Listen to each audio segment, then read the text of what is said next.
21h30, Madame, Monsieur, bonsoir. Bienvenue dans le journal dont voici les titres. Le président de la République s'entretient avec son homologue malien sur les relations bilatérales entre les deux pays frères.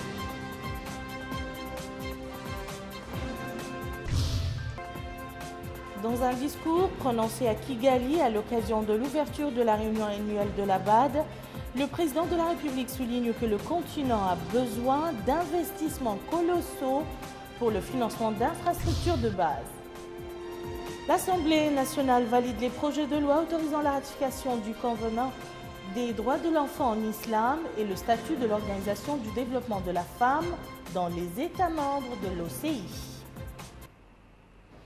Et nous ouvrons ce journal par le courrier du président de la République. Mohamed Abdelaziz a adressé aujourd'hui un message de félicitations à Sa Majesté Abdallah II Ben Hussein, roi de Jordanie, à l'occasion de la fête nationale de son pays. Le chef de l'État a réitéré au roi jordanien de sa ferme volonté d'œuvrer au renforcement des relations de coopération unissant nos deux pays dans l'intérêt mutuel des deux peuples.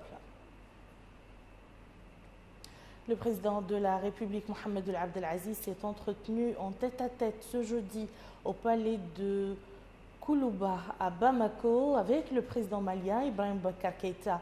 Au menu de cet entretien, les relations bilatérales et les moyens susceptibles de les renforcer dans tous les domaines, en plus des questions liées au continent africain.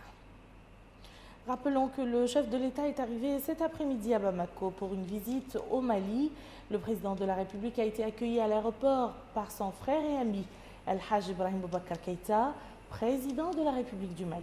Les deux présidents ont écouté les hymnes nationaux des deux pays avant de passer en revue des formations des forces armées maliennes venues rendre les honneurs. Le président de la République a ensuite salué les membres du gouvernement malien, le personnel de l'ambassade mauritanienne au Mali, les représentants de la colonie mauritanienne et les membres du corps diplomatique accrédité à Bamako.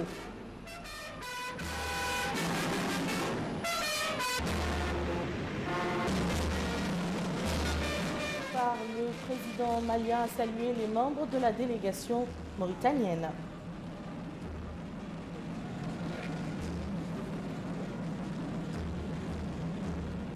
Plus tôt à Kigali, le président de la République, Mohamed Abdelaziz, président de l'Union africaine, a valorisé les réalisations à l'actif de l'Organisation de l'Unité africaine depuis sa création par les dirigeants fondateurs en 1963 jusqu'à sa transformation récente en Union africaine. Le président de la République a salué dans un discours qu'il a prononcé au cours de la réunion annuelle de la Banque africaine pour le développement la contribution de cette institution financière au programme de développement dans les pays africains à travers une large intervention dans les différents domaines économiques. Voici l'intégralité de ce discours avec Cher Saad Bou. Son Excellence le Président Paul Kagame, Président de la République sœur du Rwanda, Monsieur le Président de la Banque africaine de développement, Messieurs les gouverneurs, Messieurs les membres du corps diplomatique, Messieurs les représentants des organisations internationales, chers invités, Mesdames et Messieurs. Permettez-moi tout d'abord d'exprimer mes sincères remerciements au Président Paul Kagame et au peuple frère du Rwanda pour l'accueil chaleureux et l'hospitalité généreuse dont nous avons été l'objet, ma délégation et moi, depuis notre arrivée dans cette belle capitale, Kigali. Il me plaît aussi d'adresser mes félicitations à leur Excellence, Messieurs les chefs d'État et de gouvernement et au Président de la BAD. Il me plaît aussi d'adresser mes félicitations à leur Excellence, Messieurs les chefs d'État et de gouvernement et au Président du groupe de la BAD à l'occasion de la célébration du cinquantenaire de la Banque. Excellences, Mesdames et Messieurs, nous sommes fiers de mesurer le chemin parcouru et le bilan réalisé depuis les années 1963, où les chefs d'État du continent ont créé aussi bien l'Organisation de l'Union africaine, devenue l'Union africaine, que son outil financier, la Banque africaine de développement, qui a contribué efficacement au développement des Africains à travers une large intervention dans les différents secteurs. La BAD s'est ainsi affirmée comme la première institution de développement de l'Afrique est l'une des principales banques multilatérales contribuant au financement du développement des États membres. Malgré l'environnement et le contexte pas toujours favorables, elle est restée une institution dynamique participant à la lutte contre la pauvreté, contribuant à l'amélioration des conditions de vie des populations du continent, au soutien de la croissance durable et du développement économique et social de ses pays membres. C'est l'occasion ici pour moi d'adresser mes vives félicitations au président de la BAD, M. Donald Kaberuka, et à l'ensemble de ses collaborateurs pour les résultats obtenus. Excellences, Mesdames et Messieurs, les présentes assemblées annuelles se tiennent sous le thème « Les 50 prochaines années, l'Afrique que nous voulons ». Notre continent est parvenu, dans le contexte de crise économique et financière des années passées, à garder une croissance soutenue de 4 à 5%. Mais les fruits de cette croissance doivent être mieux distribués, mieux orientés vers la création d'emplois à travers le développement de secteurs porteurs de croissance durable. Notre continent ne peut se développer sans la stabilité, la paix et la sécurité. Les conflits et les tensions ont déstructuré les économies concernées et compromis les efforts en matière de développement, affectant considérablement notre croissance inclusive. Nous voulons une Afrique stable, avec une bonne gouvernance politique et économique. Notre continent a besoin d'investissements lourds pour financer les infrastructures favorisant la croissance et l'intégration, en particulier dans les domaines du transport et de l'énergie. Le lancement des présentes assemblées du Fonds Africa 50 dédié aux infrastructures constitue une réponse appropriée à cette demande. Notre continent a besoin de diversifier son économie et de la rendre compétitive, de mieux valoriser nos ressources agricoles et pastorales pour sortir nos populations de la pauvreté. Votre stratégie décennale et votre thème pour ce cinquantenaire rejoignent le thème que le dernier sommet de l'Union africaine a retenu pour l'année 2014, à savoir l'année de l'agriculture et de la sécurité alimentaire. Excellences, Mesdames et Messieurs, je demeure convaincu que la BAD, qui a su rester solide et qui a appuyé le développement de ses membres, quel que soit le contexte, continuera à porter son ambition et accompagner celle des dirigeants du continent, déclinée à travers l'agenda 2063 pour l'Afrique.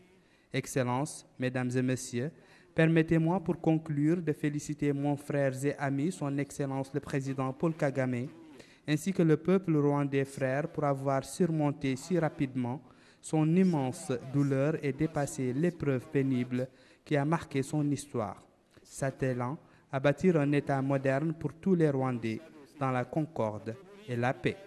Vive l'Union africaine, vive la Banque africaine de développement. Je vous remercie. Le président de la République, président de l'Union africaine, Mohamed Abdel Aziz, a assisté aujourd'hui à Kigali, au Rwanda, à l'ouverture de la réunion annuelle du groupe de la Banque africaine pour le développement qui s'inscrit dans le cadre des festivités marquant le cinquantenaire de cette institution financière. Prennent part à cette rencontre aux côtés du président de l'Union africaine, plusieurs dirigeants africains, des gouverneurs, des banques et responsables d'institutions financières, des organisations économiques internationales et africaines, ainsi que des experts et conseillers d'établissements bancaires. La Banque africaine de développement, dont la création remonte à 1964, est une institution de financement orientée vers le développement économique et l'épanouissement social des pays africains. Au cours d'une séance plénière présidée par le député Mohamed El Bouelil, son président, l'Assemblée nationale a adopté 2 projets de loi. Le premier projet porte la ratification du Convenant des droits de l'enfant en islam et le second est relatif au statut de l'Organisation du développement de la femme dans les États membres de l'OCI. Rabia Deita. Les députés ont adopté au cours d'une séance plénière présidée par son président, M. Mohamed El Bouelil, les projets de loi numéro 015-14 et numéro 016-14, qui sont respectivement l'autorisation de la ratification du statut de l'Organisation pour le développement de la femme dans les États membres de l'OCI et l'autorisation de la ratification du Convenant des droits de l'enfant en islam.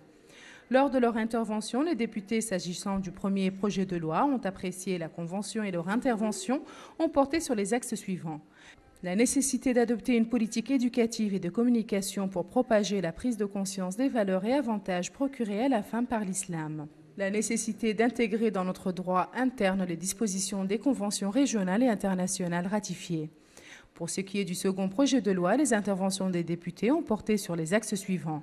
La nécessité d'adopter une politique sage de communication pour immuniser les nouvelles générations contre l'aliénation culturelle, la déperdition scolaire et ses répercussions sur l'avenir de l'enfant, et la nécessité d'instituer un enseignement obligatoire pour les enfants jusqu'à un âge donné. En réponse aux interventions des députés, le ministre des Affaires économiques et du Développement, M. Sidi Ouletta, en ce qui concerne le premier projet de loi, il a rappelé que celui-ci vise à créer une organisation propre aux femmes ayant pour effet de mettre en exergue la place de choix que l'islam lui a accordée.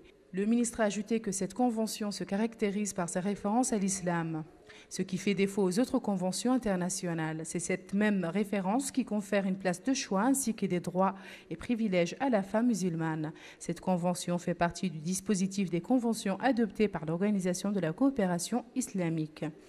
Pour le second projet de loi, le ministre des Affaires économiques et du Développement, M. Sidi Ouletta, a rappelé que celui-ci a pour objectif de mettre en place un cadre juridique pour la promotion de l'enfant musulman et la préservation de ses droits en tant que partie intégrante des droits de l'homme. Il s'agit, a-t-il dit, aussi de mettre en exergue la place de choix que l'islam a conférée à l'enfant. Il a ajouté que la déperdition scolaire, notamment celle des filles, représente l'une des préoccupations du gouvernement mauritanien. Démarrage aujourd'hui des activités commémoratives de la Journée mondiale de la diversité culturelle sur le thème de notre diversité, le pilier de notre unité. Le programme de la manifestation, qui s'étend sur 5 jours, comporte des soirées culturelles et artistiques, des exposés, des conférences et des jeux sportifs à Nouakchott et dans les capitales régionales. Plus de précisions avec El-Hajj Abdallah Hiddin. C'est l'anniversaire de la Journée mondiale de la diversité culturelle, un anniversaire célébré par le ministère de la Culture, de la Jeunesse et des Sports, afin de répondre aux besoins spirituels chez la société mauritanienne. Une société qui adore sincèrement les différentes composantes de sa culture, telles que la littérature, le patrimoine, l'art et le conte historique. La ministre de la Culture, de la Jeunesse et des Sports, Mme Fatma Val Mtsouina, a affirmé au cours de cette célébration que le gouvernement considère la culture comme une source de développement et un pilier fondamental dans l'opération de construction du pays. Cela se traduira, selon la ministre, par la transformation de cette diversité culturelle aux valeurs ajoutées, à travers l'exécution d'un programme judiciaire en vue de fonder des industries culturelles considérables. Une joie collective était matérialisée par les animateurs de cette journée culturelle, notamment ces enfants qui ont chanté des hymnes patriotiques.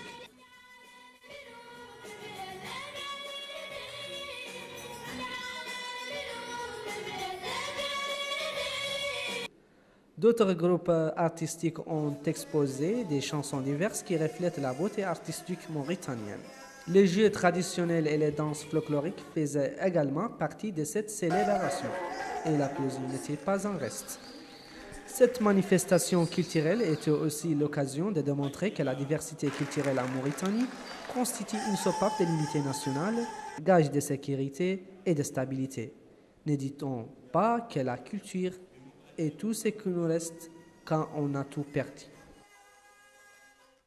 Le président de la HAPA, Hamoud Ould Mohamed, a reçu aujourd'hui les représentants des médias audiovisuels privés pour décider des mesures pratiques portant sur la couverture de la campagne pour l'élection du président de la République, notamment sur l'égalité des chances qu'il convient d'assurer entre les candidats à la présidentielle prévue le 21 juin et le 5 juillet 2014.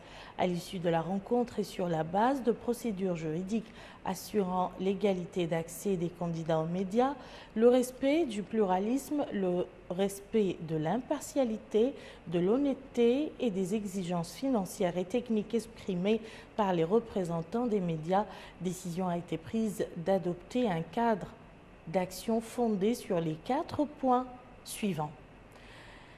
Premièrement, l'attachement sincère de tous au respect des dispositions des lois en vigueur et des cahiers de charges signés avec la HAPA, en particulier celles portant sur le respect des valeurs islamiques de la vie privée des individus, de leurs biens, de leur liberté et du pluralisme au niveau des opinions et des orientations idéologiques, la préservation de l'ordre public et de la cohésion nationale ainsi que de l'intégrité territoriale, le respect du droit du citoyen de disposer de l'information et d'exprimer son point de vue, faire preuve d'honnêteté et d'intégrité et tenir compte du pluralisme dans la publication des informations, présenter objectivement les événements sans pencher sur l'intérêt de tel ou tel candidat ou de tel courant politique ou idéologique ou partisan. Le souci que les programmes traduisent équitablement le pluralisme politique et la diversité des points de vue, il doit en être de même pour les commentaires. Les responsables des médias privés, rappelant à la HAPA et aux candidats, à l'opinion publique et à toutes les parties prenantes concernées par l'opération politique en cours, que leur premier objectif est de servir le citoyen et les valeurs démocratiques ainsi que les principes généraux de médias professionnels et la liberté de la presse.